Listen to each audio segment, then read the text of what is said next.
Hello dears, welcome back. അപ്പോൾ ഇന്ന് രാവിലത്തേക്ക് കുറച്ച് പാസ്ത ഇരിപ്പുണ്ടായിരുന്നു. അപ്പം ഞാൻ വിചാരിച്ചു പാസ്ത പരീക്ഷണമായാലോ എന്ന്. അങ്ങനെ വെള്ളമൊക്കെ തിളപ്പിച്ച് പാസ്ത അതിനകത്തിട്ട് വേവിക്കാൻ വെച്ചിട്ടുണ്ട്. ഒരുപാട് പേരെൻ്റെ വീഡിയോസ് കാണുന്നുണ്ട്, പക്ഷേ ആരും സബ്സ്ക്രൈബ് ചെയ്യുന്നില്ല. നിങ്ങളൊക്കെ സബ്സ്ക്രൈബ് ചെയ്താലേ എനിക്ക് ആ വീഡിയോസ് ഇടാനൊരു ഇഷ്ടം തോന്നും. അപ്പം നിങ്ങളോർക്കും പിന്നെ നിങ്ങൾ ഇഷ്ടപ്പെട്ട് അങ്ങനെ വീഡിയോസ് ഇടണ്ടാന്ന്. അല്ല, എനിക്കിടണം. അതുകൊണ്ട് നിങ്ങൾ കാണുന്നുണ്ടല്ലോ, കാണുന്നവരങ്ങ് സബ്സ്ക്രൈബ് ചെയ്താൽ മതി. അപ്പോൾ എനിക്കൊരു സപ്പോർട്ട് ചെയ്ത പോലല്ലേ.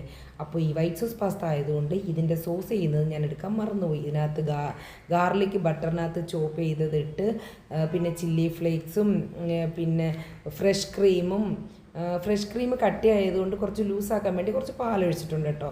അപ്പോൾ ഒറിഗാനോ ഉണ്ടെങ്കിൽ ഇടാം, ഒറിഗാനോ ഇല്ലാത്തതുകൊണ്ട് ഞാൻ മിക്സ്ഡ് ഹെർബ്സാണ് ഇട്ടിട്ടുള്ളത്. അങ്ങനെ പിന്നെ അതിൻ്റെ മുകളിൽ ചീസ് സ്ലൈസും ഒക്കെ വെച്ചു, നല്ലപോലെ മിക്സ് ചെയ്തെടുത്ത് അടിപൊളി ടേസ്റ്റായിരുന്നു കേട്ടോ. ആഹാ, എന്ത് രസം ഉണ്ടായിരുന്നു കാണാനും കഴിക്കാനും. അപ്പോൾ സബ്സ്ക്രൈബ് ചെയ്യാൻ മറക്കരുത് പ്ലീസ്. അപ്പോൾ താങ്ക് യു.